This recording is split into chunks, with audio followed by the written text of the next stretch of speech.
اعوذ باللہ من الشیطان اللعین الرجیم بسم اللہ الرحمن الرحیم الحمد للہ رب العالمین الحمد للہ الذی جعلنا من المتمسکین بولایت امیر المؤمنین والصلاة والسلام على اشرف الانبیاء والمرسلین خاتم النبیین شفیع المذنبین رحمت للعالمین حبیبنا وحبیب قلوبنا طبیبنا وطبیب نفوسنا شفیعنا وشفیع ذنوبنا ابی القاسم محمد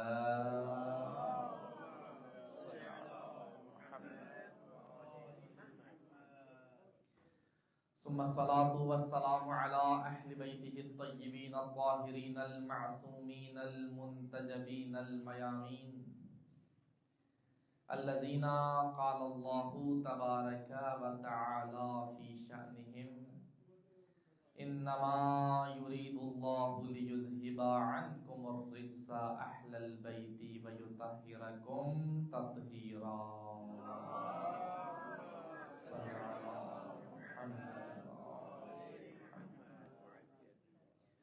ورحمت اللہ علی محبیہم وشیعتہم وموالیہم ولعنت اللہ علی اعدائہم ومنکری فضائلہم وغاصبی حقوق حقہم من یوم عداوتہم الی الآن ومن الآن الی لقاء یوم الدین اما بعد فقد قال الله تبارك وتعالى في محكم كتابه المجيد وفرقانه الحميد وهو أصدق الصادقين وقوله الحق بسم الله الرحمن الرحيم تبارك الذي بيده الملك وهو على كل شيء قدير الذي خلق الموت والحياة لیبلوکم ایکم احسن عملا محمد صلی اللہ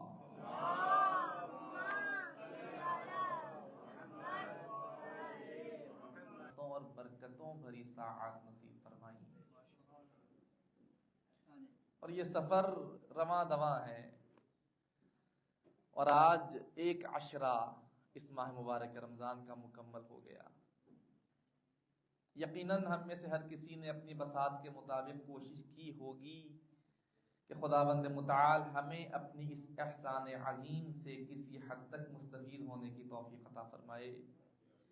اور ہر کسی نے اپنی بساط کے مطابق رحمتوں برکتوں کو سمیٹا ہوگا. کسی نے کم سمیٹا ہے, کسی نے زیادہ سمیٹا ہے, لیکن اتنا یقین ہے کہ ہر کسی نے کوشش ضرور کی ہے کہ اس کی رحمتوں کو سمیٹا جائے. اور انسان کے بس میں کوشش کرنا ہے. ہاں, اس کوشش کا نتیجہ خداوند متعال کا وعدہ ہے کہ تم کوشش کرتے چلے جاؤ, اس کا نتیجہ تمہارے حق میں تبدیل کرتا چلا جاؤں گا. ایک عشرہ جیسے گزرا, ہمیں پتہ بھی نہیں چلا کہ کیسے ایک عشرہ رحمت ہماری زندگی سے چلا گیا. باقی ایام بھی گزر جائیں گے. ایام یہ گردش لیل و نہار رکتی نہیں ہے. اس صبح سے شام میں تبدیل ہونا, پھر رات کی تاریکی کا زائل ہو کر صبح کی سفیدی کا نمودار ہونا, یہ نظام قدرت ہے, اس نے چلتے رہنا ہے. ہم نے اپنے آپ کو اس انداز میں اس مہینے میں ایڈجسٹ کرنا ہے کہ ہم نے ایک ہدف معین کرنا ہے. اس ماہ مبارک میں اس ہدف تک میں نے پہنچنا ہے. اس ماہ مبارک میں اپنا تزکیہ کرنا ہے. اس ماہ مبارک میں اپنے گناہوں کو معاف کروانا ہے. اس ماہ مبارک میں میں نے خداوند متعال کا قرب حاصل کرنا ہے. کیونکہ عرض کیا تھا, معصوم فرماتے ہیں کہ اگر کوئی شخص اپنی زندگی میں ماہ مبارک یا رمضان کے بابرکت لمحات کو پاتا ہے, خداوند متعال اس پہ اتنا احسان کرتا ہے کہ اسے ماہ مبارک رمضان نصیب فرمائے. اور اس احسان کے ملنے کے بعد بھی ان پورے 30 دنوں میں انسان اپنے گناہ نہ بخشوا سکے، پھر اس سے بدبخت اور کوئی نہیں ہے کہ خدا نے اتنی بڑی نعمت عطا فرمائی، خدا نے اتنا عظیم موقع عطا کیا کہ آؤ میری بارگاہ میں اپنے گناہ بخشواتے چلے جاؤ، لیکن یہ انسان پھر بھی اپنے گناہ بخشوانے میں کامیاب نہیں ہوا۔ معصوم فرماتے اس کے لیے پھر ایک موقع دوبارہ خدا نے اگر زندگی بخشی تو اگلا ماہ مبارک رمضان اس ماہ مبارک رمضان کی جگہ لے سکتا ہے، وَإِلَّا پورے سال میں کوئی ایسا دن نہیں کہ جو اس 30 دنوں کا جبران کر سکے، پھر ایسا موقع نصیب نہیں ہوگا۔ یہ 30 دن خداوند متعال کی طرف سے ایک پیکج ہے ہمارے لیے، خداوند متعال کی طرف سے ایک عظیم موقع ہے کہ آؤ جون سی رحمت چاہیے اس مہینے میں لے جاؤ، جون سی نعمت چاہیے اس مہینے میں آؤ مجھ سے لے جاؤ۔ اور وہ ایک منادی ندا دیتا رہتا ہے ہر رات کو، حل من سائل، ہے کوئی خدا سے سوال کرنے والا، ہے کوئی خدا سے مانگنے والا؟ جو در در پہ جا کے لوگوں سے مانگتے ہو، لوگوں سے مانگنا چھوڑو، آؤ اس مہینے میں خدا سے مانگو، کیونکہ خدا عطا کر رہا ہے، خدا اپنی رحمت کے تمام دروازے تمہارے لیے کھول رہا ہے، اور خدا روزانہ گنہگاروں کو بخشتا ہے، روزانہ آتش جہنم سے آزاد فرماتا ہے، روزانہ ایک تعداد ہے لوگوں کی جنہیں خدا اپنے عذاب سے امان عطا فرماتا ہے۔ اور فرماتے جب آخری شب آتی ہے ماہ مبارک رمضان کی، خدا نے روزانہ جتنے بندوں کو آتش جہنم سے آزاد کیا ہے اتنے بندوں کو خدا فقط ماہ مبارک رمضان کی آخری شب میں دوبارہ آزاد فرماتا ہے، کہ ہر رات میں خدا آزاد کر رہا ہے، اس کی ٹوٹل تعداد جتنی بنتی ہے خدا اتنے فقط آخری رات میں، کہ یہ آخری رات ہے رحمتوں اور برکتوں بھری، خدا اتنی تعداد فقط ایک رات میں اپنے عذاب سے لوگوں کو امان عطا فرماتا ہے۔ ہم بھی کوشش کریں کسی ایک رات تو ہمارا نام خداوند متعال کے ہاں اس لسٹ میں آ جائے کہ خدا ہمیں بھی اپنے عذاب سے امان عطا فرمائے، خدا ہمیں بھی اپنی رحمت کا اہل قرار فرمائے۔ اگر اس مہینے میں ہم اس حد تک کامیاب ہو گئے کہ خداوند متعال ہمارا شمار خوش نصیب افراد میں فرما کر ہمیں آتش جہنم سے آزاد کر کے ہمیں اپنی بندگی کی توفیق عطا فرمائے، تو اس سے یقیناً اور بڑی نعمت ہمارے لیے کوئی نہیں ہے۔ ہماری گفتگو ماہ مبارک رمضان میں سورہ مبارکہ ملک کے بارے میں چل رہی ہے، سورہ ملک کہ جس میں خداوند متعال آغاز یہ فرماتا ہے کہ تبارک الذی بیدہ الملک وہو علی کل شیء قدیر، بابرکت ترین ہے وہ ذات کہ جس کے قبضہ قدرت میں ملک ہے، جس کے قبضہ قدرت میں بادشاہی ہے، اور ایسی بادشاہی کہ وہو علی کل شیء قدیر، وہ ایسا بادشاہ ہے جو ہر شے پر قادر ہے، کوئی بھی شے اس کے قبضہ قدرت سے باہر نہیں ہے۔ الذی خلق الموت، وہ ایسا مالک ہے کہ جس نے تمہاری موت کو بھی خلق فرمایا، والحیات، اور تمہاری زندگی کو بھی خلق فرمایا، کیوں؟ لیبلوکم ایکم احسن عملا، تاکہ اس امتزاج موت و حیات کے ذریعے تمہارا امتحان لیا جائے کہ تم میں سے احسن عمل بجا لانے والا کون ہے، تم میں سے خدا کی بندگی کرنے والا کون ہے۔ اور عرض کیا تھا یہ دنیا اتنی محدود ہے، اس میں اتنی لیمیٹیشنز ہیں کہ یہاں پر انسان نہیں جان سکتا کون خدا کی بندگی کر رہا ہے اور کون خدا کی بندگی نہیں کر رہا۔ ہم ظاہراً کسی کو گناہ کرتے ہوئے دیکھ کر بھی یہ نہیں کہہ سکتے کہ یہ گناہگار ہے، کیونکہ فرمان ہے کسی کو گناہگار مت سمجھو، ہر کسی کو اپنے سے بہتر سمجھو اور اپنے آپ کو مزید بہتر بنانے کی جستجو میں لگے رہو۔ کسی کے بارے میں یہ گمان نہ کرو فلاں بڑا گناہگار ہے اس سے میں بڑا بہتر ہوں، نہیں معلوم جسے میں گناہگار سمجھ رہا ہوں خدا کے ہاں اس کا کیا مقام ہے، اور جو میں اپنے آپ کو اتنا بہترین سمجھ رہا ہوں خدا کے ہاں میرا کیا مقام ہے۔ یہ مقام ہم نہیں جانتے اس ظاہری دنیا میں کہ خدا نے ہمیں کیسا مقام عطا فرمایا ہے۔ اور روایت آپ کے سامنے پیش کی تھی، معصوم فرماتے کسی کو اپنی ظاہری آنکھوں سے گناہ کرتے دیکھ کر بھی یہ نہ کہو کہ وہ گناہگار ہے، اگرچہ دیکھ رہے ہو گناہ کر رہا ہے، پھر بھی تم اسے گناہگار نہیں کہہ سکتے، اس لیے کہ تم نے گناہ کرتے ہوئے دیکھا ہے۔ تمہیں کیا معلوم تاریکیوں میں جا کر، رات کی تنہائیوں میں جا کر خدا سے توبہ کر رہا ہو، خدا کے حضور توبہ کر کے اپنے گناہوں کو بخشوا رہا ہو، اس لیے تم اسے کوئی لیبل نہیں دے سکتے۔ خداوند متعال ہے جو ہر شے پہ قادر ہے، خدا تمہیں وجود عطا کرنے پر بھی قادر ہے اور تمہیں موت دینے پر بھی قادر ہے۔ ہماری گفتگو چلتے چلتے پہنچی تھی سورہ ملک کی آیت نمبر 10 تک، کہ جس میں کافرین کہ جنہیں جہنم کے حوالے کیا جاتا ہے، اور جب یہ جہنم میں جا رہے ہوتے ہیں، جہنم کے کارندے ان سے سوال کرتے ہیں کیا تمہارے پاس کوئی نبی نہیں آیا تھا؟ کیا تمہیں کوئی تنبیہ کرنے والا نہیں آیا تھا؟ کیا تم تک کوئی پیغام خدا پہنچانے والا نہیں آیا تھا کہ تم یہاں تک پہنچ گئے ہو؟ اگر کوئی نبی آیا تھا تو پھر تمہیں یہاں نہیں ہونا چاہیے تھا۔ یہ جواب دیتے ہیں قالوا بلا، آیا تو تھا کوئی خدا کا نبی، خدا کی طرف سے پیغمبر آیا تھا، لیکن فکذبنا، ہمارا جرم یہ تھا کہ اس نبی کے پیغام کی، اس نبی کی ہم تکذیب کرتے رہے، ہم اسے جھٹلاتے رہے کہ کوئی خدا نہیں ہے، تمہیں کسی خدا نے نہیں بھیجا، کوئی ایسا نہیں کہ جو تمہیں بھیج رہا ہے، تم ہمیں قیامت کے دن کے بارے میں ڈرا رہے ہو، کوئی ایسا دن نہیں کہ جہاں پر ہم نے جانا ہے۔ فکذبنا، نبی آیا اور ہم نے نبی کی تکذیب کی۔ وَقُلْنَا مَا نَزَّلَ اللَّهُ مِن شَيْءٍ، اور ہم نے ان انبیاء سے یہ کہا کہ خدا نے کچھ بھی نازل نہیں کیا، خدا کے طرف سے کچھ بھی نازل نہیں کیا گیا۔ ان انتم الا فی ضلال کبیر، ہاں تم گمراہیوں میں پڑے ہو جو کسی خدا کو مانتے ہو، وَإِلَّا کوئی خدا نہیں ہے، کسی خدا کا وجود نہیں ہے، کوئی نعوذ باللہ روز جزا نہیں ہے۔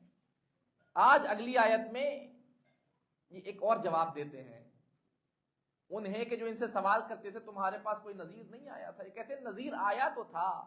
وَقَالُوا لَوْ كُنَّا نَسْمَعُ أَوْ نَعْقِلُ مَا كُنَّا فِي أَصْحَابِ السَّعِيرِ، یہ ان سے کہیں گے کہ اگر ہم ان کی بات سن لیتے، اگر ہم اپنی عقل کو استعمال کر لیتے، آج ہم یہ جہنمیوں میں نہ ہوتے، ہم بھی جنت میں جا رہے ہوتے۔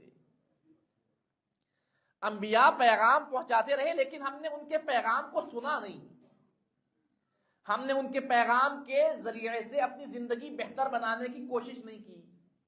لو كنا نسمع او نعقل، یا تو ہم ان کی باتوں کو سن لیتے یا اپنی عقل کو استعمال کرتے، کوئی ایک بھی کام کرتے، ہمارا شمار آج جہنمیوں میں نہ ہو رہا ہوتا۔ لیکن ہمارا جرم یہ ہے کہ نہ ہم نے انبیاء کی باتوں کو سنا اور نہ اپنی عقل کو استعمال کیا۔ انبیاء حجت خدا ہے، خداوند متعال نے انہیں اپنی حجت بنا کر بھیجا ہے کہ کل کوئی خدا کی بارگاہ میں احتجاج نہ کر سکے، اس سے پہلے خدا نے تمام حجتیں بھیج دی۔ ایک حجت خداوند متعال کی طرف سے آنے والے پیغمبر رسول، اور ایک حجت خدا نے ہماری عقل کو بھی حجت بنا کر بھیجا ہے۔ یہ میری جو عقل میرے پاس ہے، یہ عقل اگر انسان استعمال کرے، عقل کہتی ہے شکر منعم واجب ہے۔ یہ عاقل انسان، کوئی بھی عاقل ہو، وہ یہی کہے گا جب بھی کوئی نعمت تمہیں دے، جب بھی کوئی تم پر مہربانی کرے، کم سے کم اتنا ضرور کرو کہ اس کا شکریہ ادا کرو۔ کوئی مجھے نہ بتائے، کوئی آپ کو نہ بتائے، یہ میرے اندر جو خدا نے شعور رکھا ہے وہ شعور بتاتا ہے کسی بھی اچھائی کرنے والے کا شکریہ بجا لانا ہے، کسی کی اچھائی کا برائی کے ساتھ بدلہ نہیں دینا۔ جب کسی مختصر سی اچھائی کرنے والے کا شکریہ بجا لانے کا میری عقل مجھے حکم دیتی ہے، تو یہ کیسے ہو سکتا ہے انسان اپنی عقل کو استعمال کرے اور عقل اسے نہ کہے کہ جس خدا نے تمہیں وجود عطا کیا اس خدا کی عبادت کرو، جس خدا نے تمہیں اس کائنات میں بھیجا ہے اس خدا کا شکریہ بجا لاؤ۔ یہ عقل کہتی ہے کہ جس خدا نے تمہیں اتنی نعمتیں دی ہیں اور بغیر مانگے نعمت پہ نعمت دیے چلا جا رہا ہے، نعمتوں کا سلسلہ تھم نہیں رہا، عقل کا تقاضا ہے کہ انسان ان نعمتوں کا شکریہ بجا لائے، انسان اس ذات کا کم سے کم اتنا تو کرے کہ شکر بجا لائے کہ اس ذات نے مجھے یہ تمام نعمتیں عطا فرمائی ہیں۔ تو اگر اپنی عقل کو بھی استعمال کر لیتے تو ہم آج جہنمیوں میں نہ ہوتے. ہمارے اوپر افسوس ہے کہ ہم نے اپنی عقل بھی استعمال نہیں کی. خداوند متعال سورہ مبارکہ حج میں ارشاد فرماتا، آیت نمبر 46، افلم یسیروا فی الارض فتکون لهم قلوب یعقلون بها او آذان یسمعون بها فإنها لا تعمى الابصار ولكن تعمى القلوب التي في الصدور. خدا فرماتا کیا یہ لوگ زمین پر چلتے پھرتے نہیں ہیں جو خدا کا انکار کر رہے ہیں؟ کیا زمین پر آمد و رفت نہیں کرتے کہ زمین پر چلنے پھرنے کی وجہ سے ان کے دل سمجھنے والے بن جائیں، ان کے دلوں میں کچھ نہ کچھ سمجھ بوجھ آنی شروع ہو کہ یہ زندگی، یہ کائنات جہاں ہم چل پھر رہے ہیں، اس میں خدا کی نعمتیں ہیں. یہ نعمتیں خود سے نہیں پیدا ہوئی، ان نعمتوں کو بنانے والا کوئی ہے، یہ نعمتیں عطا کرنے والا کوئی ہے. او آذان یسمعون بها، یا ان کے کان کم سے کم سننے والے ہو جاتے کہ جہاں ہر طرف نعمت خدا کی آوازیں آ رہی، ان کے کان بھی کچھ نعمتوں کی آوازیں سن لیتے اور خدا کے قریب ہو جاتے. فَإِنَّهَا لَا تَعْمَى الْأَبْصَارُ وَلَكِنْ تَعْمَى الْقُلُوبُ. خدا فرماتا ہے یہ جو اندھے ہیں حقیقتاً آنکھوں سے اندھے نہیں ہیں، اصل میں ان کے دل اندھے ہیں. وہ دل جو ان کے سینوں میں موجود ہے وہ دل سیاہ ہو گیا ہے. آنکھوں سے دیکھتے ہیں لیکن اسے سمجھنے پر تیار نہیں ہے. بصارت ہے لیکن بصیرت نہیں ہے. خدا تک پہنچنے کے لیے بصارت نہیں، خدا تک پہنچنے کے لیے بصیرت چاہیے کہ انسان کا دل مردہ نہ ہو جائے، انسان کا دل اندھا نہ ہو جائے. بہت سے لوگ آپ دیکھیں گے ظاہری آنکھیں ان کی نہیں ہیں لیکن ان کے دل میں خدا کا ایسا نور ہوتا ہے کہ خدا کی معرفت کے درجات طے کرتے چلے جاتے ہیں. اور بہت بڑی تعداد ایسوں کی ہے، آنکھیں خدا نے عطا کی ہیں، آنکھوں سے خدا کی ہر نعمت کا مشاہدہ بھی کرتے ہیں لیکن دل اتنے اندھے ہو چکے ہیں آنکھوں سے دیکھ کر بھی اس پر یقین کرنے کو تیار نہیں ہے. آنکھوں سے دیکھ کر بھی اس کے ذریعے خدا کی طرف جانے کو تیار نہیں ہے. اگر ان کی یہ ظاہری بصارت انہیں خدا تک لے جاتی ہر کوئی پہنچ جاتا. خدا تک پہنچنے کے لیے جہاں بصارت ہے وہاں بصیرت بھی ضروری ہے کہ انسان کا دل زندہ ہو. سورہ یوسف میں خداوند متعال ارشاد فرماتا ہے قل ھذہ سبیلی ادعو الی اللہ علی بصیرۃ انا ومن اتبعنی. کہہ دیجئے کہ یہی میرا رستہ ہے، میں اور میرے پیروکار پوری بصیرت کے ساتھ اللہ کی طرف دعوت دیتے ہیں. اللہ کی طرف آنے کے لیے بصیرت چاہیے. اور خدا فرماتا ہے نا قرآن کریم میں جو اس دنیا میں اندھے ہیں وہ آخرت میں بھی اندھے ہوں گے. یہ کیسے ہو سکتا ہے؟ خدا یہاں بھی آنکھیں نہ عطا کرے وہاں بھی آنکھیں نہ عطا کرے. فرماتا ہے نہیں، اس اندھے سے مراد یہ نہیں کہ جس کی آنکھیں یہاں اندھی ہیں وہاں اس کی آنکھیں اندھی ہوں گی. جس کے پاس آنکھیں ہیں لیکن دل اندھا ہے، یہاں پر دل اندھا ہوگا وہاں پر ان سے بصارت بھی لے لی جائے گی. یہاں پر بصیرت چاہیے. اگر وہاں میں نے اندھا نہیں ہونا، یہاں پر اپنے آپ کو اندھے ہونے سے بچانا ہے، اپنے آپ کو اس تاریکی سے بچانا ہے جو مجھے بے بصیرت کر دے، جو مجھے خدا سے دور کر دے. اور اگر ایسا نہیں کروں گا پھر یہاں پر اندھا بن کے زندگی بسر کرنے کا مطلب یہ ہے وہاں پر بھی میں نے اندھا ہو کر ہی محصور ہونا ہے.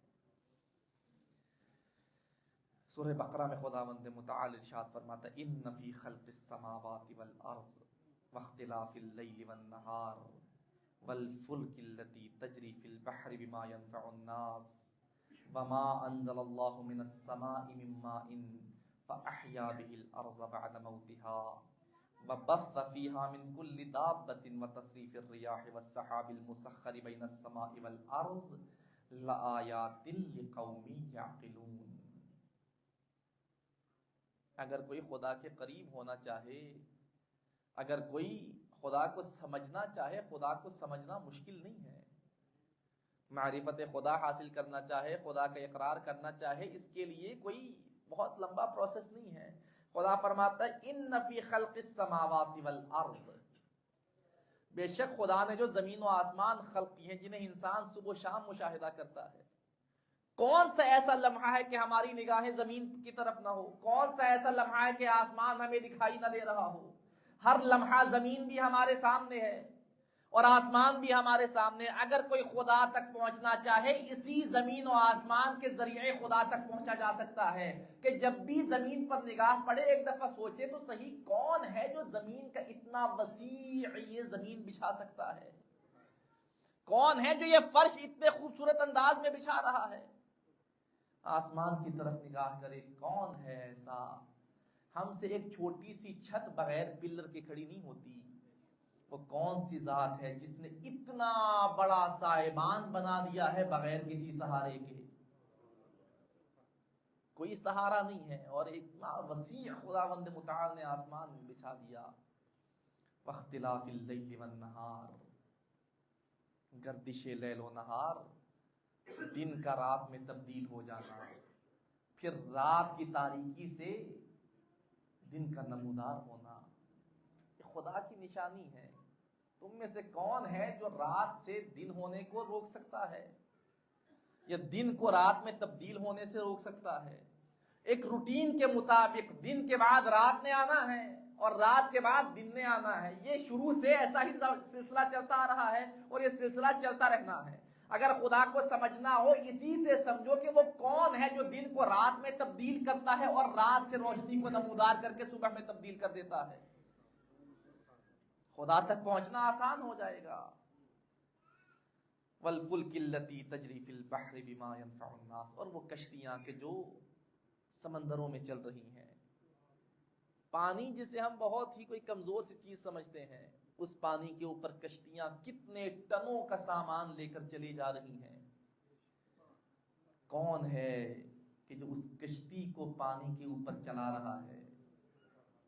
کوئی ذات تو ہے جو اسے ڈوبنے نہیں دے رہی. کوئی ذات ہے جس نے پانی کے اوپر اتنا سامان لاد کر لے کر جا رہے ہو لیکن کشتی ڈگمگا نہیں رہی. خدا تک پہنچ جاؤ گے.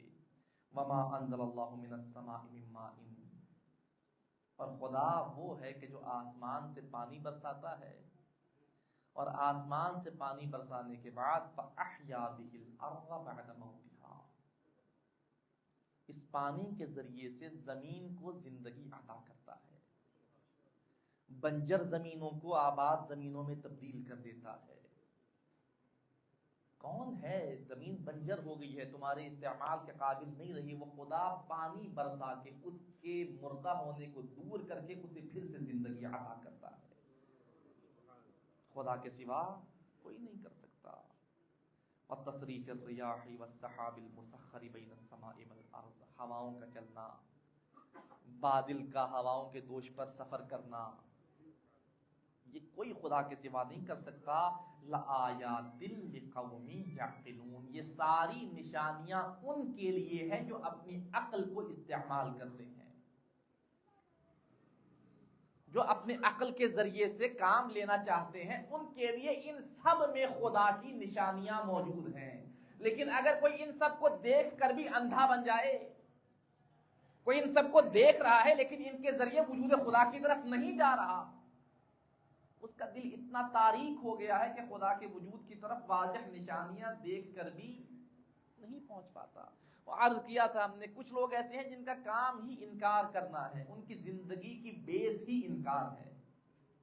حقیقتوں کو دیکھتے ہیں، حقیقتوں کو تسلیم بھی کرتے ہیں، لیکن اس حقیقت کے مطابق ایمان لانے پر تیار نہیں ہے. انہیں پتہ لگتا ہے کہ ان سب کے پیچھے کوئی ہستی کار فرما ہے، لیکن خدا کا اقرار نہیں کرتے. اتنا ضلالت کی تاریکیوں میں ڈوب چکے ہیں کہ خدا کی طرف جانے کا جی نہیں چاہتا، خدا تک پہنچنا نہیں چاہتے.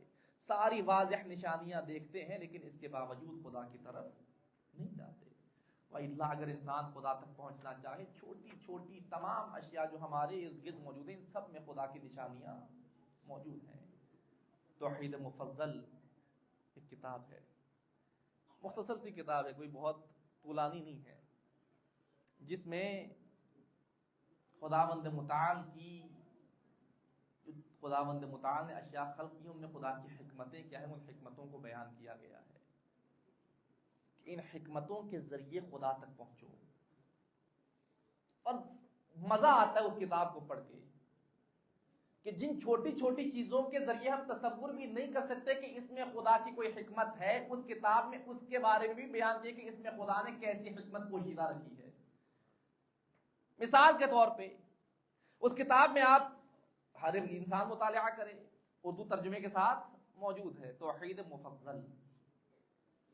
اس میں بیان کیا گیا کہ ہمارے ہاں جو بچے پیدا ہوتے ہیں، بچے بچپنے میں گریا کرتے ہیں، روتے ہیں، اور ہم انہیں چپ کرانے کی کوشش کرتے ہیں۔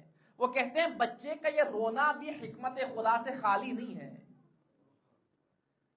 جب یہ بچہ روتا ہے، خدا نے اس میں یہ حکمت رکھی ہے، اس کی آنکھوں سے آنسو نکلتے ہیں، اور جب آنکھوں سے آنسو نکلتے ہیں، ان آنکھوں سے آنسوؤں کے ذریعے سے وہ گندگی باہر آتی ہے، جو اگر آنسو نہ آئے وہ گندگی ہمیشہ کے لیے آنکھوں میں رہ جائے اور انسان کی بینائی کو متاثر کرے۔ خدا نے ایسا طریقہ رکھا کہ وہ بچہ روئے اور رونے کے ذریعے آنسوؤں کے ساتھ وہ گندگی باہر آ جائے، انسان کی بصارت پہ کوئی فرق نہ پڑے۔ خداوند متعال نے آنکھوں کے اوپر یہ بھمیں کیوں رکھی؟ خداوند متعال نے ناک کے یہ سوراخ نیچے کی طرف کیوں رکھے؟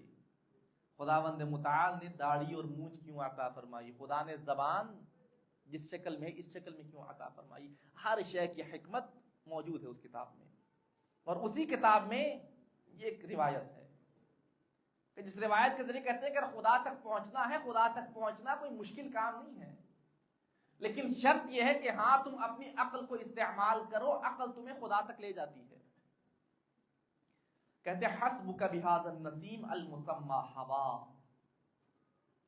اگر خدا تک پہنچنا ہے، خدا تک پہنچنے کے لیے فقط یہ ہوا کافی ہے، جس ہوا کے بغیر ہماری حیات کا تصور ممکن نہیں ہے۔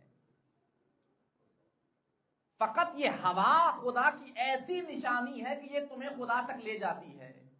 ذرا سوچو تو صحیح، یہ ہوا کیا ہے؟ یہ فقط اس کا کام یہ ہوا چلنا یہ کام نہیں ہے، اس ہوا کے ذریعے خدا کیسے کیسے کام لیتا ہے، خدا اس ہوا سے کیسے کیسے کام انجام کو پہنچتے ہیں۔ فرماتے ہیں فَإِنَّهُ حَيَاتُ هَذِهِ الْأَبْدَانِ، یہ ہوا جسے تم ہوا کہتے ہو، تمہارے ان ظاہری ابدان کی زندگی اس ہوا کے ذریعے سے ہے۔ اگر یہ ہوا نہ ہو تمہاری زندگی کا تصور ممکن نہیں ہے۔ وَالْمُمْسِكُ لَهَا مِنْ دَاخِلٍ بِمَا يَسْتَنْشِفُ مِنْهُ مِنْ خَارِجٍ بِمَا يُبَاشِرُ۔ فرماتے ہیں کہ باہر سے ہوا کے ذریعے تم سانس لیتے ہو، یہ سانس کے ذریعے ہوا تمہارے بدن میں جاتی ہے، اور جب یہ ہوا بدن میں جاتی ہے تمہارے بدن کے اندرونی اعضاء میں تازگی باقی رہتی ہے۔ اگر یہ ہوا سانس کے ذریعے تمہارے بدن میں نہ جائے، تمہارے اعضاء میں تازگی نہ رہے، تمہارے اعضاء خراب ہونا شروع ہو جائیں۔ اور خداوند متعال کی کتنی بڑی نعمت ہے یہ آکسیجن جو ہوا کے ذریعے ہمارے بدن میں جاتی ہے۔ خدا ہم سے کیا چارج کر رہا ہے؟ خدا ہم سے کیا مانگ رہا ہے اس کے بدلے میں؟ فقط اتنا کہ میری اس نعمت پر شکر بجا لاؤ، اور کچھ خدا نہیں مانگ رہا۔ اور اس آکسیجن کی قدر تب ہوئی تھی جب کووڈ آیا تھا، جس سے کووڈ ذرا سیریس حالت میں پہنچ جاتا اسے آکسیجن کی ضرورت ہوتی، آکسیجن کے سلنڈرز نہیں مل رہے تھے۔ وہ آکسیجن جو خدا بغیر کسی عوض کے دیتا ہے، کچھ دیر کے لیے انسانوں کے ہاتھ میں آ گئی آکسیجن دینا، انسانوں نے اپنے لیے سنبھال لی، باقیوں کے لیے دینے کے لیے تیار نہیں تھے۔ یہ انسان ہے جو فقط اپنا سوچتا ہے، خدا تمام مخلوقات کا سوچتا ہے۔ اور وہ آکسیجن جو ہم بغیر کسی عوض کے لے رہے، اس دوران ہم اپنا سب کچھ دینے پر تیار تھے کہ ہمیں کوئی آکسیجن دے دے، ہم سے جتنا مرضی مال لے لے۔ خدا مال نہیں مانگ رہا، خدا کچھ نہیں مانگ رہا، خدا فقط اتنا چاہتا ہے کہ یہ بندہ میری بندگی میں زندگی بسر کرے، یہ میرا عبد بن کے جیے۔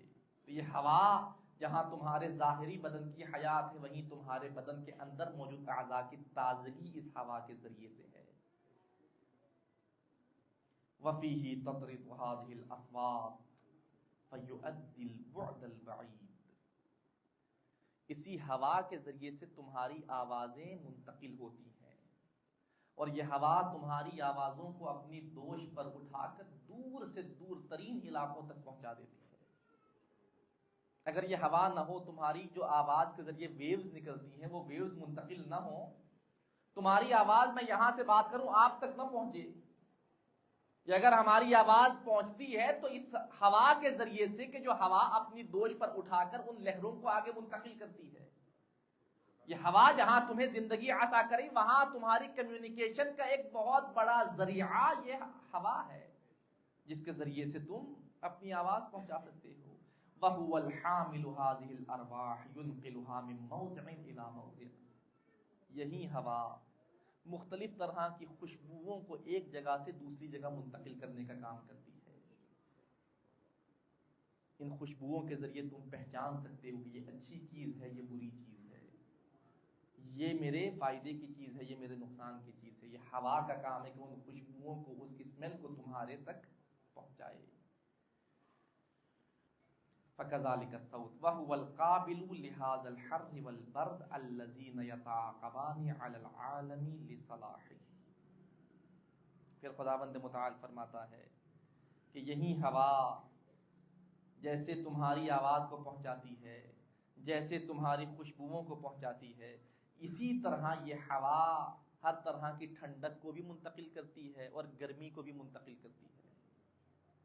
گرمی کا انتقال اسی ہوا کے ذریعے، ٹھنڈک کا انتقال اسی ہوا کے ذریعے سے ایک جگہ سے دوسری جگہ جاتی ہے۔ اور وہ ہوائیں جو چلتی ہیں، ٹھنڈی ہوا ہے تو تمہیں سکون ملتا ہے، بسا اوقات ٹھنڈی ہوا ہمارے سکون کا باعث بنتی ہے، بسا اوقات گرم ہوا ہمارے سکون کا باعث بنتی ہے۔ خدا نے اسے دونوں صفات عطا فرمائی ہے، ٹھنڈی ہوا بھی منتقل کرتی ہے، گرم ہوا کو بھی منتقل کرتی ہے، کہ یہ ہوائیں تمہیں سکون پہنچائیں۔ وَمِنْهُ هَذِهِ الرِّيحُ الْحَابَّةُ فَالرِّيحُ تُرَبِّحُ الْأَجْسَامَ وَتُسْجِي السَّحَابَ مِنْ مَوْضِعٍ إِلَى مَوْضِعٍ۔ کہتے ہیں پھر یہ ہوا خداوند متعال نے اسے ایسی طاقت عطا فرمائی ہے کہ یہ بادلوں کو منتقل کرنے کا کام کرتی ہے۔ وہ بادل کہ جو زمین سے بخارات کی شکل میں پانی کو اٹھاتے ہیں، یہ ہوائیں انہیں اپنی دوش پہ لے کر سفر کرنا شروع کرتی ہیں۔ ایک جگہ ایسی آتی ہے کہ بادل وزنی ہو جاتا ہے، وہاں پر خداوند متعال اسے اذن دیتا ہے کہ وہاں پہ اپنا پانی برسائے۔ اس ہوا کے دوش پہ چلتا چلتا وہ بادل بارش برساتا ہے، اور جب بارش برسا کے ہلکا ہو جاتا ہے پھر ہوا کو حکم دیا جاتا ہے کہ اسے کسی دوسری جگہ منتقل کر دیا جائے۔ اسی ہوا کے ذریعے سے بادل کو ایک جگہ سے دوسری جگہ منتقل کیا جاتا ہے، اور یہ بارش برسا کے پھر اگلی جگہ پر چلا جاتا ہے۔ اور اسی ہوا کے ذریعے سے خداوند متعال درختوں کو آباد کرتا ہے، درختوں کو وجود عطا کرتا ہے۔ خداوند متعال اسی ہوا کے ذریعے سے کھانے کی چیزوں کو نرمی عطا کر کے ہمارے کھانے کے قابل بناتا ہے۔ اگر یہ ہوا نہ چلے، یہ کھانے پینے کی جو چیزیں ہیں، سبزیاں ہیں، پھل ہیں، ان میں نرمی نہ آئے، ان میں یہ نرمی آتی ہے خدا ہوا کے ذریعے سے، ان میں وہ اجزاء انہیں مہیا کرتا ہے جن سے نرم ہونا شروع ہو جاتے ہیں۔ پانی ہے تو یہ ہوا پانی کو ٹھنڈا کرنے کے کام آتی ہے، اور آگ ہے تو آگ کے شعلوں کو بلند کرنے کا کام بھی اسی ہوا کے ذریعے سے لیا جاتا ہے۔ جتنی ہوا چلے گی آگ کے شعلے اتنے بلند ہوتے جائیں گے۔ خلاصتاً معصوم فرماتے ہیں ہر شے کی حیات کو خداوند متعال نے اسی ہوا میں منحصر کیا ہوا ہے۔ اگر ہوا کو نکال دیا جائے کسی بھی شے کی بقا ممکن نہیں ہے۔ یہ آگ اگر اس کے بھی تم اطراف میں ایسا اسے بند کر دو کہ وہاں پر ہوا نہ ہو، آگ بھی باقی نہیں رہ سکتی۔ تمہارا سانس لینا محال ہو جائے، تمہارے کھانے پینے کے لیے یہ سبزیاں، یہ پھل، یہ تیار ہونا محال ہو جائے، چرند و پرند کا پرواز کرنا محال ہو جائے، اس کائنات میں جتنی مخلوق ہے ان کی اگر بقا ہے تو اس ہوا کے ذریعے سے۔ اب اگر خدا تک پہنچنا ہے، اس ہوا کو سمجھو کہ جو خدا ایک ہوا کو اتنی طاقت عطا کر رہا ہے کہ دیکھنے میں کوئی چیز معلوم نہیں ہوتی، لیکن ہر شے کی حیات منحصر ہے تو اسی ہوا پر منحصر ہے۔ یقیناً یہ خدا کر سکتا ہے، یقیناً یہ خداوند متعال جو علی کل شیء قدیر ہے، اس خدا کے سوا کوئی نہیں کر سکتا۔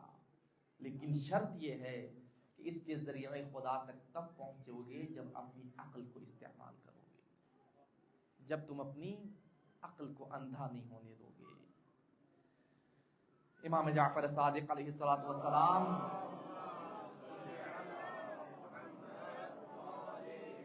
مولا فرماتے من کان عاقلا کان لہ دین، جو شخص بھی عاقل ہے وہ دیندار ہوتا ہے۔ ایسا نہیں ہو سکتا عاقل ہو اور دیندار نہ ہو، جو بھی عاقل ہے لا محالہ دیندار ہوگا۔ ومن کان لہ دین دخل الجنہ، اور جو بھی دیندار ہوگا اس نے جنت میں جانا ہی جانا ہے۔ جنت میں جانے کے لیے اپنی عقل کو استعمال کرنا ضروری ہے، عقل کے استعمال کے بغیر جنت میں جانا ممکن نہیں ہے۔ سوال کیا گیا تھا نا مولا کائنات سے، یا علی بما عرفت ربک، یا علی اپنے رب کو کیسے پہچانا، کیسے خدا کی معرفت حاصل کی؟ مولا جواب کوئی بھی دے سکتے تھے، مولا فرماتے بنقض العزائم، علی نے خدا کو پہچانا ہے اپنے ارادوں کے ٹوٹنے کی وجہ سے۔ پلان کرتے ہیں نا ہم، بہت کچھ پلان کر لیتے ہیں، لیکن کوئی ایسا موقع آ جاتا ہے کہ ہماری ساری کی ساری پلاننگ وہیں پر رہ جاتی ہے اور اس پہ عمل نہیں کیا جاتا۔ مولا فرماتے اگر خدا تک پہنچنا ہے اسی کے ذریعے پہنچو کہ وہ خدا کہ جو تمہارے ہر پلان کے اوپر بھی ایک پلان رکھتا ہے، اسے خدا کہا جاتا ہے۔ تمہاری ساری پلاننگ ایک طرف رہ جاتی ہے، کوئی ایسی مجبوری آ جاتی ہے، تم مہینے سے پلان کر رہے ہو کسی کام کا، ایک لمحہ ایسا آتا ہے کہ تمہاری ساری کی ساری پلاننگ کو تبدیل کرنا پڑتا ہے۔ تمہارے اس پلان کو تبدیل کرنے کے ذریعے کم از کم سوچو تو صحیح کون ہے جو میرے اس ایک مہینے کی پوری پلاننگ کو تبدیل کرنے پہ مجبور کر رہا ہے۔ اسی سے معلوم ہوگا کوئی ذات ایسی ہے جو میرے اوپر ہے، جس کے فیصلے مجھ پر نافذ ہونے ہیں۔ اگر خدا تک پہنچنا ہے اپنے ارادوں کے ٹوٹنے سے خدا کو پہچانو، عقل کو استعمال کرو۔ جناب جبرائیل آتے ہیں نبی خدا کے پاس تین چیزیں لے کر، عقل، مال اور دین، اور سوال کیا جاتا ہے کہ ان میں سے ایک چیز آپ نے رکھنی ہے، باقی دو چیزیں واپس چلی جانی ہے، کسی ایک کا انتخاب کیجیے۔ عقل کا انتخاب کیا جاتا ہے کہ میں عقل کو اپنے پاس رکھنا پسند کرتا ہوں، باقی دونوں چیزیں واپس لے جاؤ، عقل حوالے کی جاتی ہے۔ اور مال اور دین سے کہا جاتا ہے کہ چلو میرے ساتھ واپس، تمہارا یہاں انتخاب نہیں ہوا۔ مال اور دین کہتے ہیں کہ ہمیں حکم دیا گیا ہے جہاں پر عقل ہوگی تم نے وہاں پر رہنا ہے، عقل سے جدا نہیں ہونا۔ جہاں عقل ہے وہاں مال بھی ہوگا، جہاں عقل ہے وہاں دین بھی ہوگا۔ اگر عقل یہاں ہے تو ہم نے بھی یہیں رہنا ہے، ہم نے واپس نہیں جانا، ہمیں حکم خدا ہے ہمیشہ وہاں رہنا جہاں پر عقل ہو۔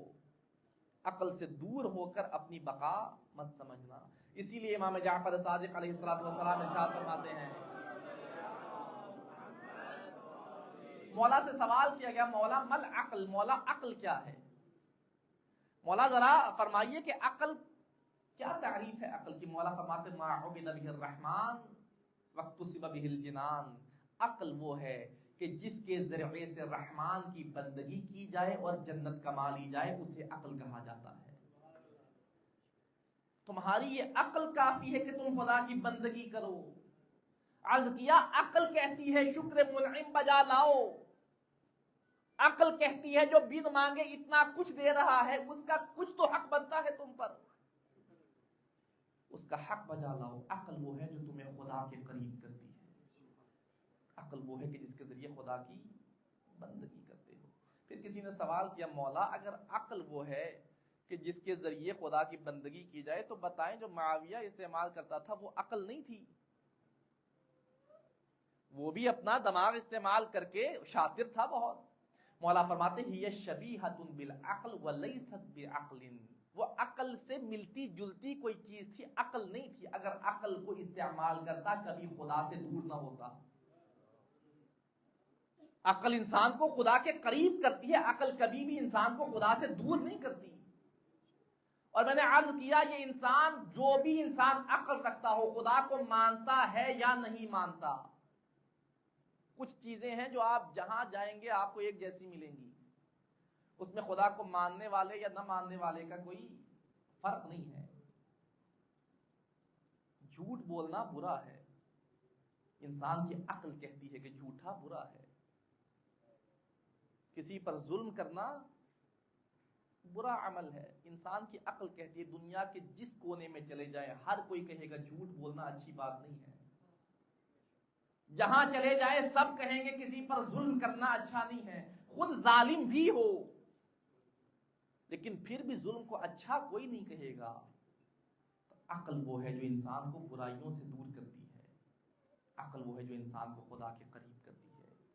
تو یہ اہل جہنم، جب ان سے سوال کیا جائے گا نا کہ تم جہنم تک کیسے پہنچے، یہ بتائیں گے کہ نہ ہم کسی نبی کی بات سنا کرتے تھے اور نہ ہی اپنی عقل کو استعمال کیا کرتے تھے.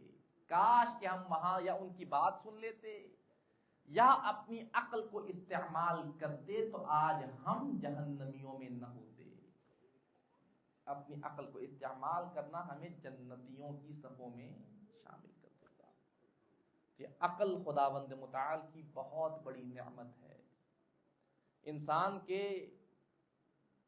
مکلف ہونے کی ایک نشانی ہے کہ انسان عاقل ہو. عاقل ہے تو انسان پر ہر طرح کی تکلیف ہے، عاقل ہے تو انسان کے درجات ہیں، عاقل ہے تو انسان اشرف المخلوقات ہے. لیکن اگر یہی انسان عقل استعمال نہیں کرتا تو اولئک ہم کالانعام کی صفوں میں آ جاتا ہے. حیوانات، بلکہ پھر خدا اس سے بھی آگے بڑھتا ہے، بل ہم اضل.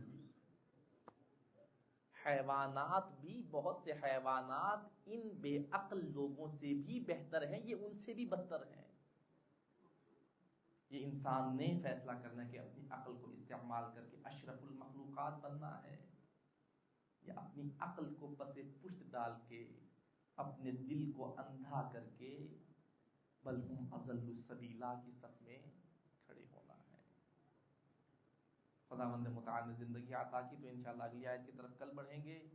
آج چونکہ 10 رمضان المبارک منسوب ہے ام المؤمنین جناب حضرت خدیجہ سلام اللہ علیہا سے،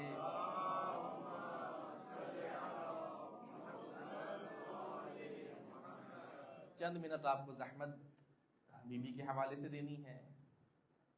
جناب خدیجہ سلام اللہ علیہا، کیا مقام ہے جناب خدیجہ کا. پیغمبر گرامی قدر فرماتے خداوند متعال نے اس پوری کائنات میں سے 4 بیویوں کا انتخاب کیا ہے، 4 خواتین کا انتخاب کیا ہے کہ جو خواتین کی سردار ہیں، اپنے اپنے زمانے کی خواتین کی سردار ہیں. ان میں سے ایک جناب مریم ہے. جناب مریم اپنے زمانے کی خواتین کی سردار ہے. اور اس کے بعد جناب آسیہ ہے، اپنے زمانے کی خواتین کی سردار ہے. جناب خدیجہ اپنے زمانے کی خواتین کی سردار ہے، اور جناب فاطمہ الزہرا سلام اللہ علیہا.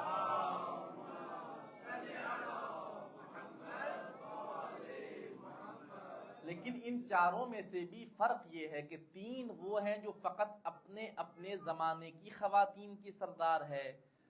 چوتھی جناب زہرا وہ ہے جو فقط اپنے زمانے کی نہیں، سیدۃ النساء العالمین ہے. صلی علی محمد. بعض روایات میں سیدۃ النساء العالمین اور بعض میں الفاظ تھوڑے سے تبدیل ہیں، سیدۃ النساء اہل الجنہ. اہل جنت جتنی خواتین ہیں ان سب کی سردار ہیں فاطمہ زہرا.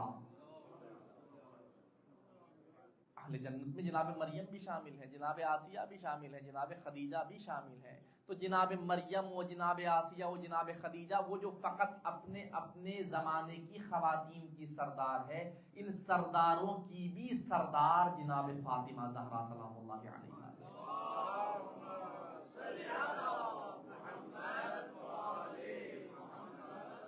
جناب خدیجہ سلام اللہ علیہا، ایسے دور میں زندگی بسر کی ہے کہ جو زمانہ جاہلیت کہلاتا ہے،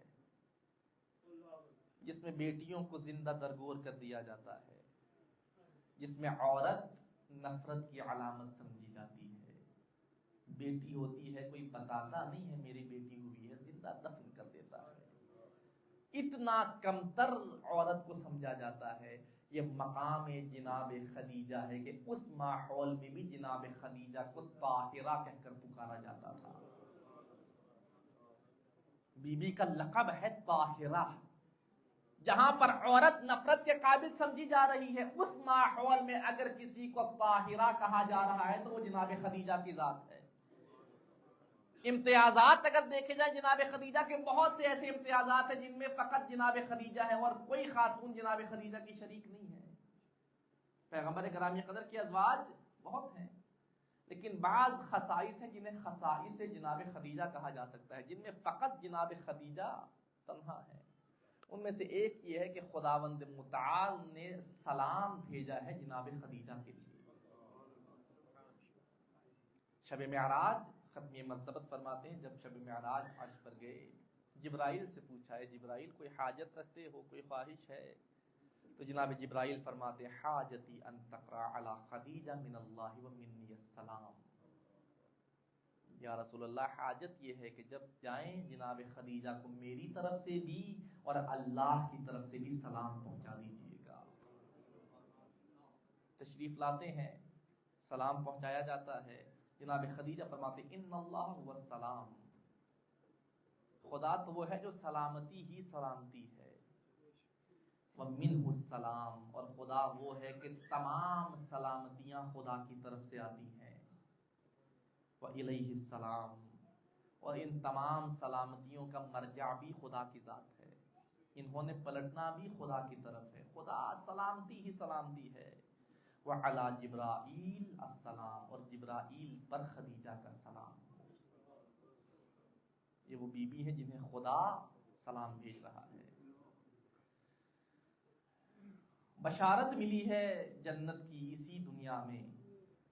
جناب جبرائیل خدا کی طرف سے بشارت لے کر آتے ہیں، یا رسول اللہ جناب خدیجہ کو بشارت دے دیجئے کہ جناب خدیجہ کے لیے جنت میں مقام ہے، اور ایسا مقام کہ جسے خداوند متعال نے ہر طرح کے ہیرے جواہرات سے تیار کیا ہوا ہے، وہ مقام ہے جناب خدیجہ کا۔ اور مقام جناب خدیجہ کو اگر سمجھنا ہو، 25 سال ختمی مرتبت میں جناب خدیجہ کے ساتھ بسر کیے ہیں، فقط جناب خدیجہ کے ساتھ۔ اور یہ مقام جناب خدیجہ ہے کہ 25 سالوں میں کسی کو بھی پیغمبر گرامی قدر نے جناب خدیجہ کا شریک نہیں بنایا۔ اکیلی زوجہ رہی ہے ختمی مرتبت کی، اور باقی جتنی ازواج ہیں ان کے ساتھ 10 سالہ زندگی ہے ختمی مرتبت کی، اور جناب خدیجہ کے ساتھ 25 سال۔ یہ 25 سال تو وہ ہیں جن میں کوئی بھی شریک نہیں ہے، لیکن باقی 10 سال جس میں متعدد ازواج ہیں، وہ 10 سال فقط ان کے ساتھ مختص نہیں ہے۔ ان 10 سالوں میں بھی ختمی مرتبت بار بار جناب خدیجہ کو یاد فرمایا کرتے تھے، بارہا جناب خدیجہ کا ذکر کیا کرتے تھے۔ ازواج رسول میں سے کہا گیا ختمی مرتبت سے کہ یا رسول اللہ، کسی بھی آپ کی زوجہ سے مجھے اتنا رشک نہیں ہوا جتنا خدیجہ سے ہوتا ہے، اس لیے کہ خدیجہ کے ساتھ جتنا وقت بسر کیا وہ تو آپ نے بسر کیا، ہمارے ساتھ بیٹھ کر بھی آپ کسی اور کا ذکر نہیں کرتے، ہمیشہ خدیجہ کا ذکر کیا کرتے ہیں،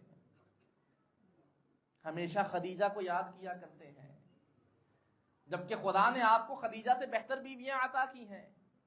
پیغمبر گرامی قدر فرماتے ما ابدلنی اللہ خیرا منہا، خدا نے خدیجہ سے بہتر مجھے کوئی عطا نہیں کی۔ خدیجہ فقط خدیجہ تھی، کوئی بھی خدیجہ جیسی بیوی نہیں ملی، اس لیے کہ قد آمنت بی اذا کفر بی الناس، خدیجہ تب مجھ پر ایمان لے کر آئی جب سب میرا انکار کر رہے تھے۔ خدیجہ نے تب مجھ پر ایمان لایا جب کوئی مجھ پہ ایمان لانے والا نہیں تھا۔ اور یہاں ایک اور بات کلیئر ہو جائے، جناب خدیجہ کا ایمان لانا دوسروں کے ایمان لانے جیسا نہیں ہے۔ دوسرے وہ ہیں جو کئی عرصہ بت پرستی کرتے رہے پھر ایمان لائے. جناب خدیجہ ابتدا سے موحدہ تھیں. ہاں رسالت ختمی مرتبت پر تب ایمان لائی جب ختمی مرتبت نے اظہار رسالت فرمایا. وَإِلَّا ایسا نہیں کہ نعوذ باللہ جناب خدیجہ پہلے بتوں کے سامنے سر جھکاتی تھیں پھر آئی ختمی مرتبت کی طرف. نہیں، شروع سے دین ابراہیمی پر موجود تھیں، شروع سے خدا پرست تھیں، موحدہ تھیں. ختمی مرتبت کی رسالت کا اقرار کرنے والوں میں سب سے پہلی مؤمنہ جناب خدیجہ ہیں. جناب خدیجہ تب ایمان لائی ہیں اذا کفر بی الناس، جب لوگ میرا انکار کر رہے تھے. وصدقتنی اذا کذبنی الناس، خدیجہ نے تب میری تصدیق کی ہے جب سب مجھے جھٹلایا کرتے تھے، خدیجہ میری تصدیق کیا کرتی تھی. وواستنی بمالہا اذا حرمنی الناس، خدیجہ نے تب اپنے مال سے میری مدد کی ہے جب سب مجھے محروم کر رہے تھے، خدیجہ اپنا مال مجھے عطا کر رہی تھی. کتنا مال تھا جناب خدیجہ کا؟ تاریخ میں ملتا ہے 80,000 اونٹ تھے جن پر فقط مال تجارت لاد کر انہیں تجارت پہ روانہ کیا جاتا تھا. کہنا بڑا آسان ہے، انسان ذرا تصور کرے پھر سمجھے کہ کتنا مال جناب خدیجہ نے اس دین اسلام پہ خرچ کیا ہے. اسی لیے محسنہ اسلام کہا جاتا ہے.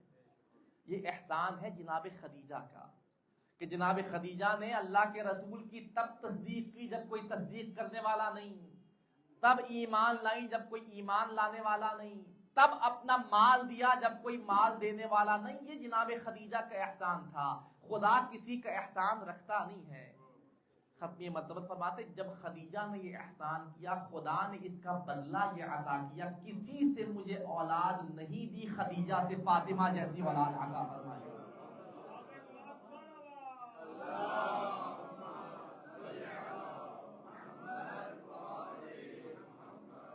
فقط اولاد نہیں دی، فاطمہ جیسی اولاد عطا کی گئی جناب خدیجہ سلام اللہ علیہا سے. پیغمبر کی جتنی ازواج ہیں سب کا احترام اپنی جگہ ہے، لیکن کوئی بھی زوجہ جناب خدیجہ جیسی نہیں ہے، اس لیے کہ باقی جتنی ازواج ہیں وہ ام المؤمنین ہیں. جناب خدیجہ وہ ہیں جو ام زہرا ہے. مؤمنین کی ماں ہونا اور ہے، زہرا کی ماں ہونا اور ہے. مقام جناب خدیجہ ہے ام الائمہ.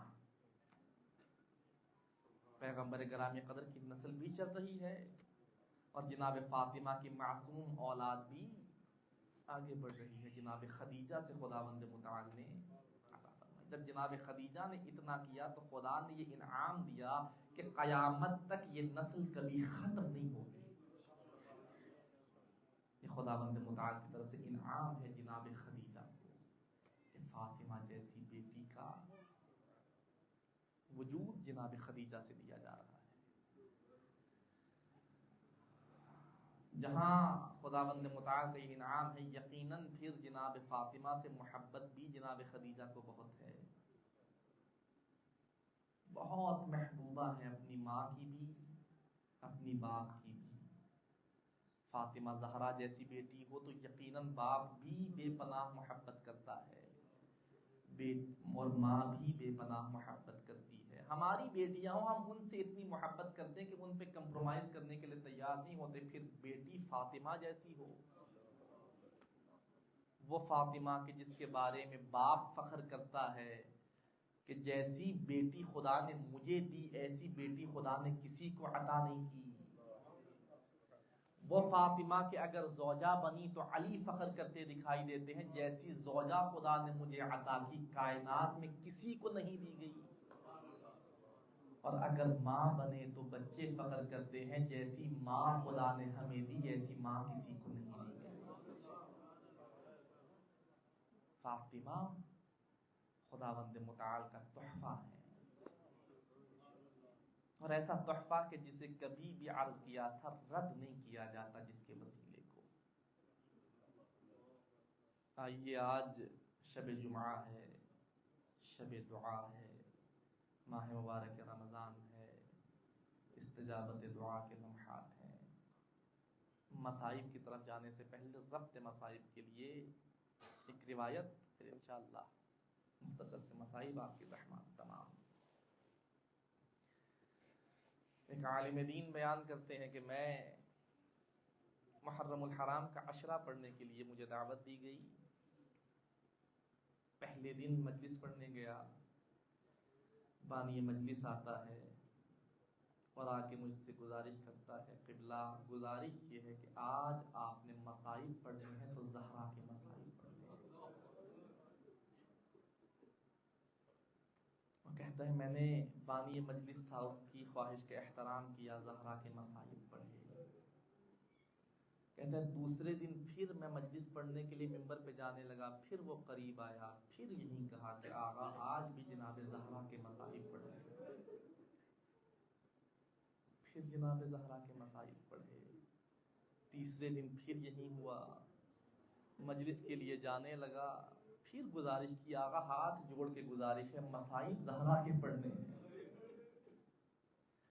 کہتا ہے 9 محرم تک روزانہ ایک ہی گزارش ہے، قبلہ مصائب پڑھنے ہیں تو فقط زہرا کے پڑھنے ہیں۔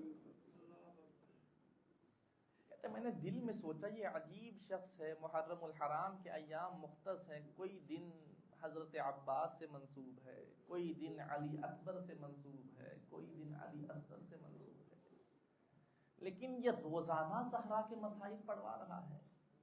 کہتا ہے میرا جی چاہا کہ اس سے پوچھوں، لیکن میں نے نہیں پوچھا، مناسب نہیں سمجھا۔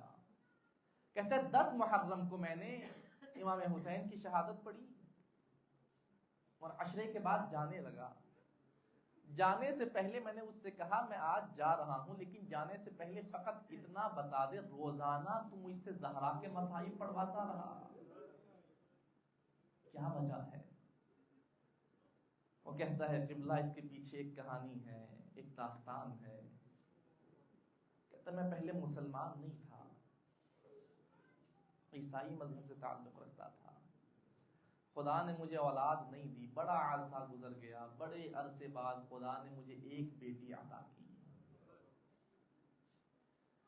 پہلے اولاد کا مل جانا ہی نعمت، پھر اتنے عرصے بعد جب بیٹی ہوئی، ہم اپنی بیٹی کو بڑا چاہتے تھے، بڑی محبت تھی اپنی بیٹی سے، ہر لمحہ اپنی بیٹی کے ساتھ وقت گزارنا۔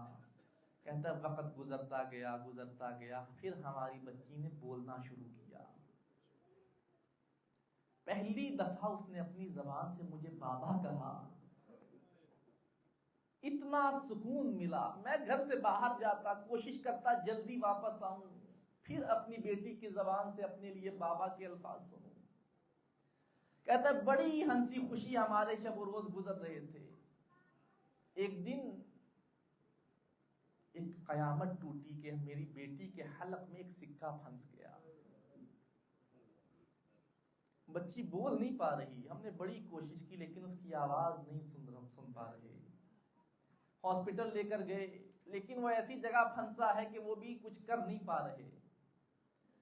آخر میں انہوں نے کہا ایک اس کا راہ حل نکل سکتا ہے کہ ہم آپ کی بچی کا آپریٹ کریں، آپریشن کے ذریعے سکہ باہر نکال دیں گے، لیکن اس کی ضمانت نہیں ہے کہ اس کے بعد آپ کی بچی بول پائے یا نہ بول پائے۔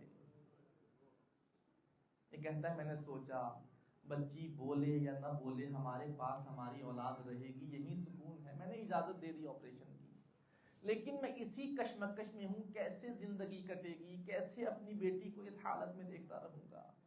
کہتا رات کی تاریکی تھی، میں نے سوچا کہ مسلمان کہتے ہیں ان کا کوئی نبی تھا اور خدا نے اس نبی کو بھی ایک بیٹی عطا کی تھی۔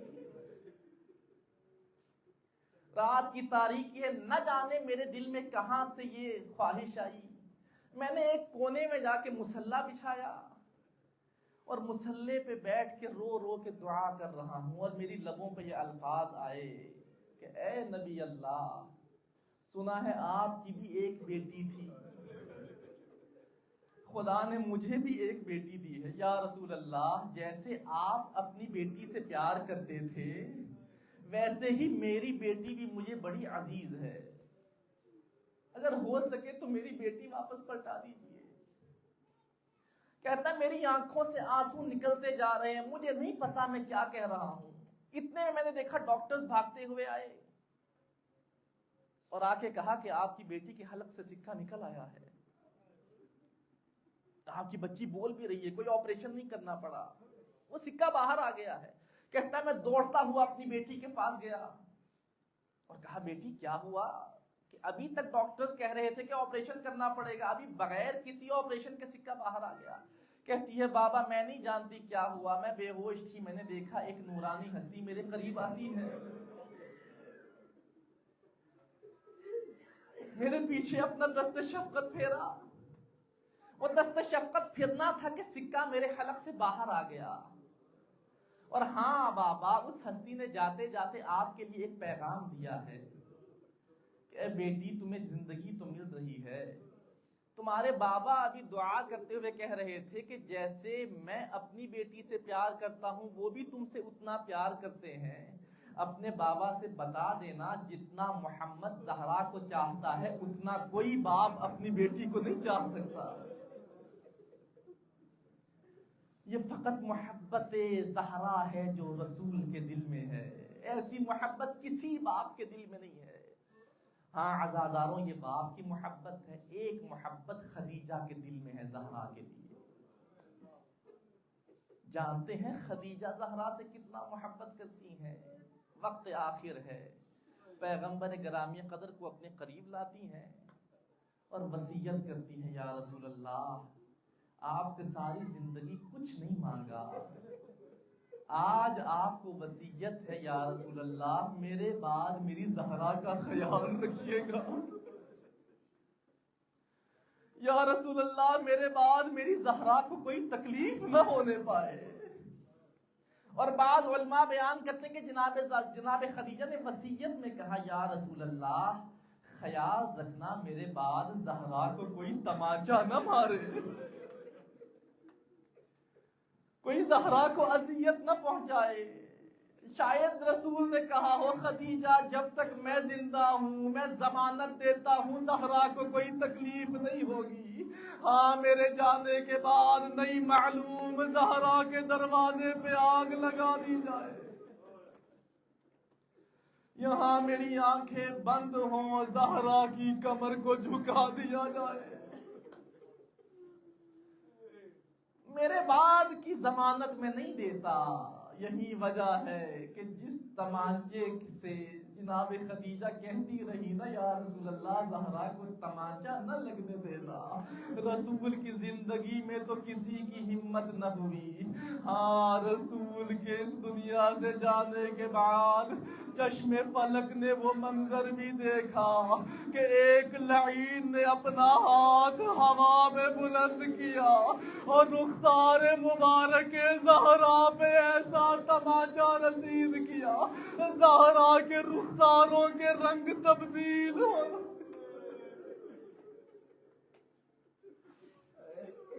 اجرکم علی اللہ۔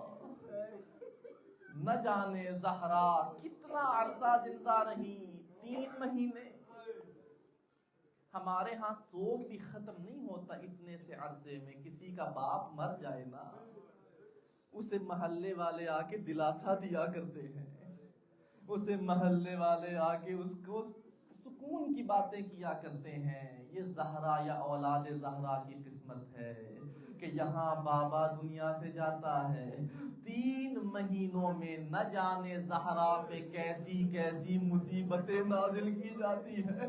وہ زہرا جو اپنے بابا کی لاڈلی زہرا ہے، اپنے بابا کے پاس آتی ہے، بابا صبت علی مصائب لو انها صبت علی الایام سرن لیالیا، او بابا تیرے بعد امت نے اتنی مصیبتیں نازل کی، اگر یہ مصیبتیں سفید دن پہ ڈھائی جاتی وہ سیاہ راتوں میں تبدیل ہو جاتی۔ زہرا جیسی صابرہ بی بی شکایت کر رہی ہے۔ عزاداروں، پیغمبر کے جانے کے بعد کسی نے زہرا کو مسکراتے ہوئے نہیں دیکھا، کسی نے زہرا کے چہرے پہ خوشی کے آثار نہیں دیکھے۔ جانتے ہیں زہرا آخری مرتبہ کب مسکرائی ہے؟ بابا کا وقت آخر ہے، وقت آخر بابا بستر بیماری پر ہے، زہرا اپنے بابا کی کیفیت کو دیکھ کے روئے چلی جا رہی ہے، زہرا کے آنسو رواں ہیں۔ جب ختمی مرتبت نے یہ منظر دیکھا، ختمی مرتبت نے زہرا کو اپنے قریب بلایا اور زہرا کے کان میں ایک سرگوشی کی۔ اس سرگوشی کا کرنا تھا زہرا کے لبوں پہ مسکراہٹ آ گئی، زہرا نے خوش ہونا شروع کر دیا۔ جب پوچھا گیا نا یا زہرا آخر ایسا کیا کہا تھا آپ کے بابا نے کہ آپ نے روتے روتے مسکرانا شروع کر دیا؟ فرماتی ہے میرے بابا نے مجھ سے کہا تھا زہرا میرے بعد جو سب سے پہلے درجہ شہادت پر فائز ہوگا وہ تو ہوگی، اور زہرا میرے سے سب سے پہلے ملاقات تو کرے گی۔ اپنی موت کا سن کے زہرا نے مسکرانا شروع کر دیا، اور زہرا جانتی تھی کہ موت جلدی آ جائے گی، زہرا جانتی تھی کہ جلدی چلے جانا ہے، لیکن اتنی مصیبتیں نازل کی جا رہی ہیں، جلدی موت کا یقین ہوتے ہوئے بھی مصلی عبادت پہ بیٹھ کے خدا سے دعا فرماتی ہے اللہم عجل لی وفاتی، اور میرے اللہ زہرا کو جلدی موت۔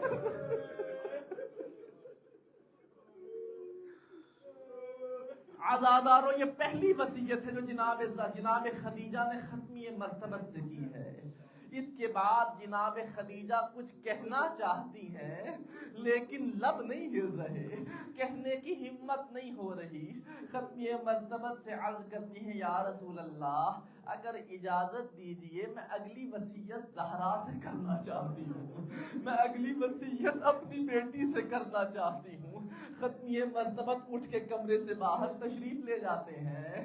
جناب خدیجہ زہرا کو اپنے قریب بلاتی ہیں، اپنے قریب بلا کے فرماتی ہیں زہرا آج تک خدیجہ نے تمہارے بابا سے کچھ نہیں مانگا، آج تک کبھی تمہارے بابا سے کسی چیز کا تقاضا نہیں کیا، اب مجھے شرم آ رہی ہے کیسے تمہارے بابا سے کچھ مانگوں۔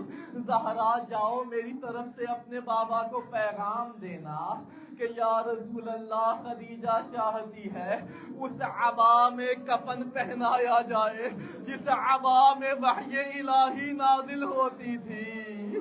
عزاداروں جناب زہرا پیغام لے کر آتی ہے، بابا اماں کا پیغام ہے کہ اماں کو اس لباس میں کفن پہنایا جائے جس لباس کو پہنے ہوئے خدا کی وحی نازل ہوتی تھی۔ عزاداروں یہ خوش قسمتی ہے جناب خدیجہ کی، یہاں پیغمبر گرامی قدر سے کفن کا تقاضا کیا، ختمی مرتبت نے فوراً وہ عبا حوالے کر دی اور یہاں وہ عبا دی گئی۔ فوراً عرش سے جبرائیل آیا یا رسول اللہ خدا کا پیغام ہے کہ خدیجہ نے اپنا سب کچھ میرے دین پہ قربان کر دیا، آج خدیجہ کا کفن بھی میری طرف سے آئے گا۔ عزاداروں یہ دو کفن ملے ہیں جناب خدیجہ کو، ایک کفن خدا کی طرف سے آیا، دوسرا کفن ختمی مرتبت کی طرف سے دیا گیا۔ ان دو کفن کو پہنا کر خدیجہ کو سپرد خاک کر دیا گیا۔ میں عرض کروں گا یا خدیجہ یہ آپ کی قسمت ہے، آپ نے ایک کفن کا تقاضا کیا، آپ کو دو دو کفن میسر آ گئے۔ ہمارا کروڑوں سلام شہید کربلا پر، اور 3 دن بے گور و کفن زمین کربلا پہ پڑا رہا، اور سید الشہداء و مظلوم جسے ایک کفن بھی میسر نہ آیا اور بے کفن خاک کربلا میں دفن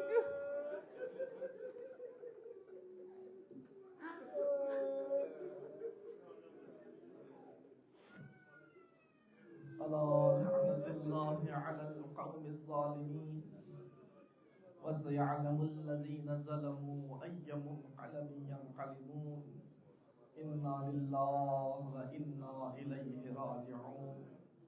بار الہ بحق محمد وآل محمد۔ ہمارے اس قلیل سے ذکر کو اپنے بارگاہ میں مقبول منظور فرما۔ بار الہ محمد و آل محمد کا واسطہ اس ذکر کو، ان آنسوؤں کو ہمارے لیے وسیلہ نجات قرار فرما، ان آنسوؤں کو رومال جناب زہرا میں جگہ عنایت فرما۔ بار الہ بحق محمد و آل محمد جتنے حاضرین تشریف فرما ہے، تمام حاضرین کی حوائج شرعیہ کو پورا فرما، سب کی توفیقات خیر میں اضافہ فرما۔ بار الہ جس کے دل میں جو حاجات ہیں، اپنی لبوں پر حاجات لا سکتے ہیں، نہیں لا سکتے تو علیم بذات الصدور ہے بار الہ، سب کے دلوں میں موجود حاجات کو پورا فرما۔ بار الہ بحق محمد و آل محمد جو مؤمنین و مؤمنات بیمار ہیں، جنہوں نے التماس کی ہے، جن کا نام ہم جانتے ہیں، نام نہیں جانتے، کسی بھی مرض میں مبتلا ہے، بار الہ ہمارے علماء کرام آقا سید مہدی کاظمی صاحب علی رکھتے ہیں، والد صاحب بیمار رکھتے ہیں، ان کے علاوہ مؤمنین نے التماس کی ہے بحق بیمار کربلا، تمام بیماروں کو شفائے کامل و عاجل عنایت فرما، ان کی تمام تکالیف کو دور فرما۔